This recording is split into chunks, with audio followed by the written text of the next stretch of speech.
Hello and welcome to another Forest School Activity Ideas video. So today we're going to take a look at turning this stick into a little play sword. This is something that I've done with some of my groups before, and it's been a really nice activity. First of all, we've been practicing all of those tool skills, using knives, mallets, saws, so on.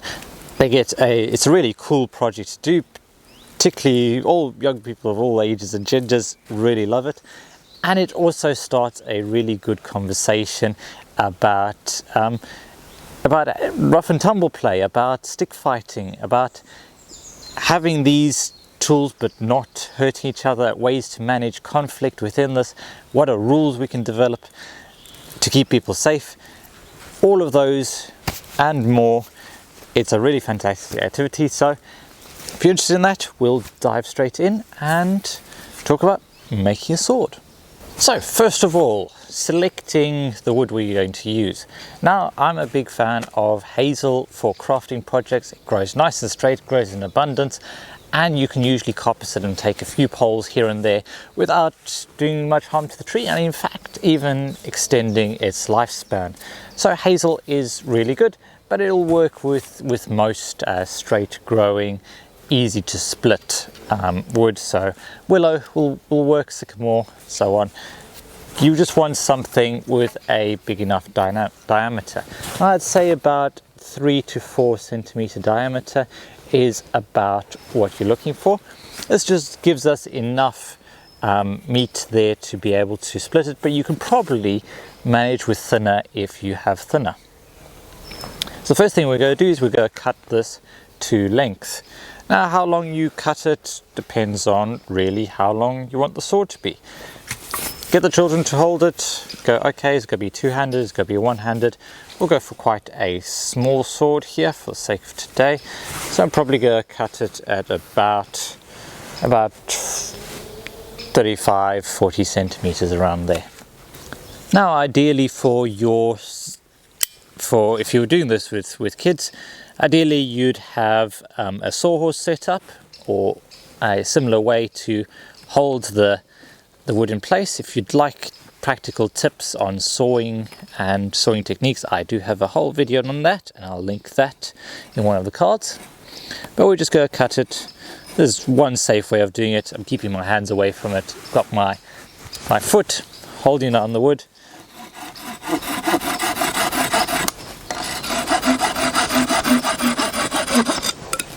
And smooth cuts with a good quality saw. So we've then got our piece here, and what we need to do next is decide how long the handle is going to be. And we're going to put in a stop cut because we're going to be splitting the main body of the knife blade down. This will all make sense in a moment. So again, a sawhorse or something to keep the fingers away. I'm also a big fan of the finer toothed silky saws, just because they give you very smooth cuts. You can also probably batten this in, so if you get a knife and knock it in with a mallet.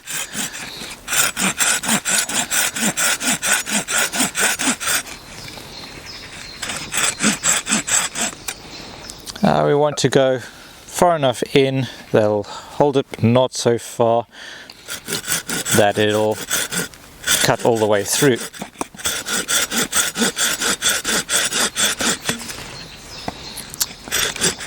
So we have 2 cuts, one on each side. I can see they're not very straight, but I think they'll do for our purposes. If we look at this at the end, what we're looking to do is we're looking to take one side off and the other side off, so it'll give us our sword blade in the middle, and we'll have a flat edge on either side. You want to keep this at least a centimeter wide. We can always narrow it a bit more, but the idea is to take off less. We take off more if we can, but always err on the side of caution, because you can't always easily glue more back on, but you can always take more off.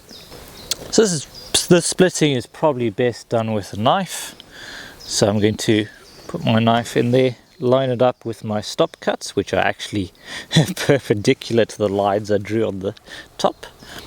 Hey ho, we work with things as they come.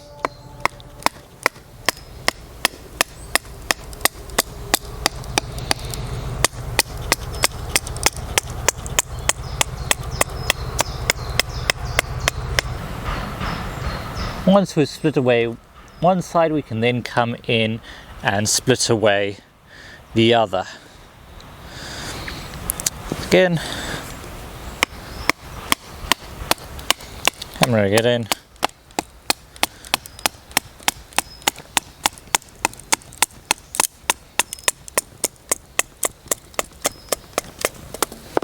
And split it down.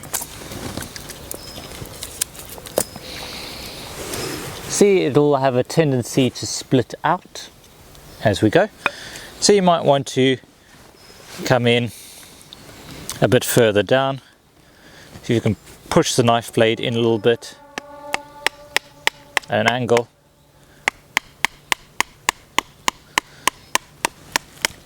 And just take a bit more off. Yeah, so we could say it's starting to take shape. And if we want to create a blade on one side or both sides, then we're just going to bring our knife in at an angle.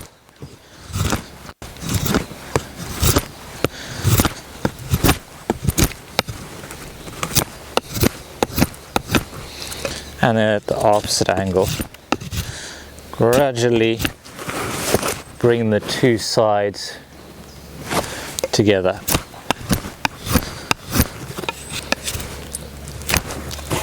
Now, how far you go with this and how much work you actually have the children do will depend on your age groups and abilities, so on. Older ones, you can get this honed down quite well. For younger ones, sometimes just putting an edge on it and a cross guard is enough to make them happy.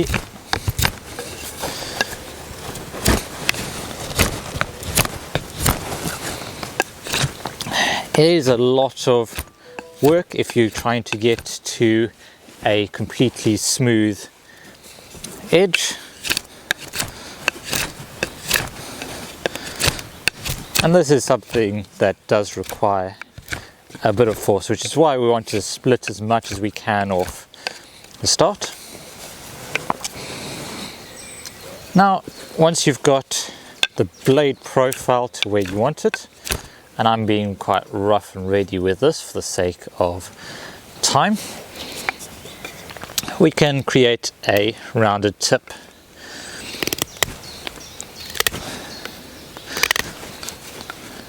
So just bring it over.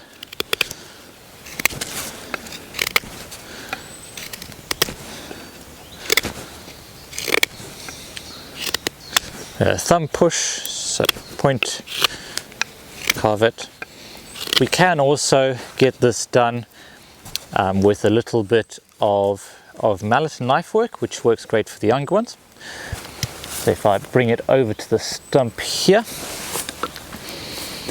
this is going to be tricky because I've only got two hands, and ideally the child will be that third set of hands. If we hold like this, you hold the knife and then get them to tap the mallet, we can then knock the edges off.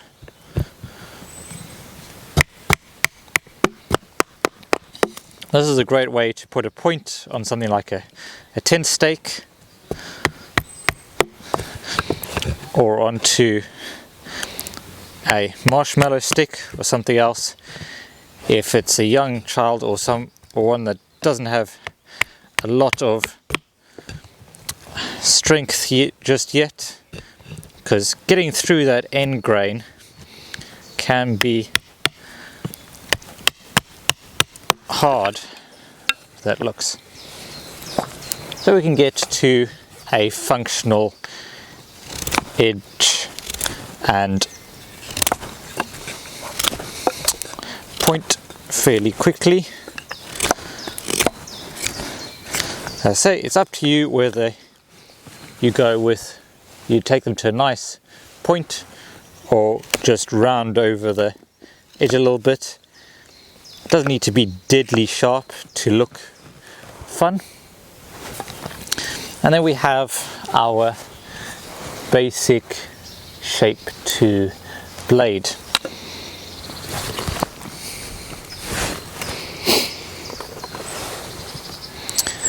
Now we can take a look at getting a cross hilt on here. So we're going to need another piece of hazel or similar. And we're going to look about, I'd say about a handle's length. So about as long as the handle, we're going to cut in the same place. We're going to cut a piece the same. Let's say if I mark there, it off.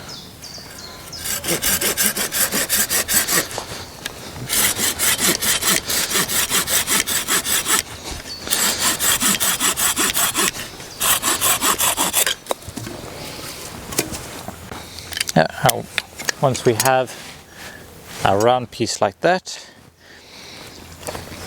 we can split off the edges, knife and mallet work.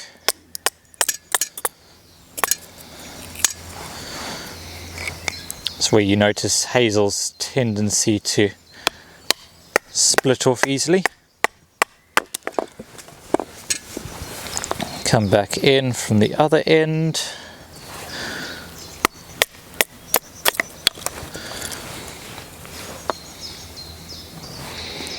So you don't need to do this part, you can just leave it round, but I feel like it looks better if I just take the corners off there. Now I'm going to split it straight down the middle, so you end up with two plank looking pieces, hopefully.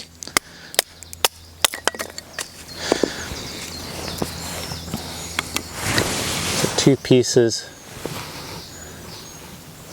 like that. So it was together, so I took corner of that side and then split it open. So this is where things get a little bit fiddly. So we need to tie our cross hilts onto top of the hilt there. So I'm going to use a clove hitch to start it off. So with a clove hitch, we're going to start on one side of our standing end. So standing end there, go cross over, and the important thing is to stay on that same side as we go around and then tuck the end in. Let me know if you'd like a video on clove hitches, might be a good one to do, or check out my online tops and knots course. Shameless plug. Right, so we go place hilts on here. There we go, start with a basic wrap around.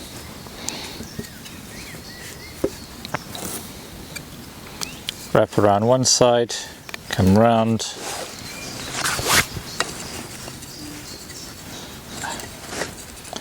So this part is a little fiddly up until you get those first wraps in.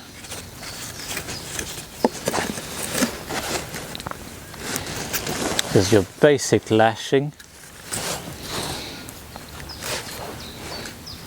So it always comes over, behind, over, behind, over.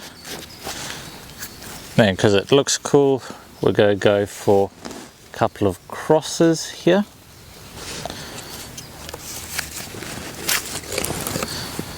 So I'm trying to keep this in frame while focusing on where everything's going. Okay, and then to tie it off, we're just going to come back underneath, and then we see this little tail that we've left behind there. We can then cut it to the same length.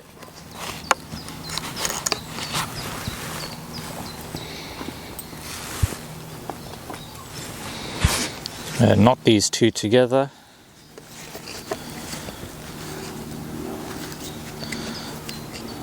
It's just a standard square knot, granny knot, whatever. Once we've got it all tied up, that is the basic design completed. We can make it look a bit prettier. We can chamfer the edges on the top here, so just take the corners off. We can carve away a section of the handle so that we can expose the wood. We can maybe, if you have any gas-powered pyrography pens, maybe add their name somewhere. Refine the edge there. We could also, if we had more time, shape the cross hilts a little bit more, so create maybe more of a triangular effect. So shape these, shape the ends of those, take all the bark off, and really you can keep going for as long as you like. But in essence, this is a really simple and easy way to make a sword. It's got to be just about every little boy's dream to either have or make a sword. So you will definitely be fulfilling a lot of dreams if you do that during a session. As you can see, it was relatively simple. It does take a little bit of force to get it cleaned up, but we can do that splitting, we can do a bit of the knot tying, a bit of the lashing with most ages, and they may just need a bit of help with us on some of the bits, but it's a really inspiring build. If you would like more activity ideas, I've got a whole PDF of activity ideas that you can get for free download. All I ask is that you drop your email, you join my mailing list, and if you're on my mailing list already, you know that I don't spam you with emails every week. It's just things that I think that would be helpful to you. So either new videos or podcasts that I find interesting, books that I'm reading, insights from my work as an outdoor leader, and then also every now and again give you a list of events, CPD events and workshops that you can attend that might help with your practice. But the activity list is well worth it on its own. It's got a list of some of my favorite and most popular activities, ones that really have stood the test of time, and I keep bringing back again and again due to popular demand. So do check that out. I'll leave a link to that in the description below. And then once again, I want to say a big thank you to Wellness Woodlands. Without them, I would not have a beautifully peaceful place to record these, and the videos would be far fewer and far between. So thank you so much, Wellness Woodlands. And if you would like to spend some time out here relaxing, soaking in the sun and the energy of nature, then do give them a look. I'll leave a link in the description for that as well. Thank you so much for watching. Remember to make the most of every single day, and I'll see you all next time.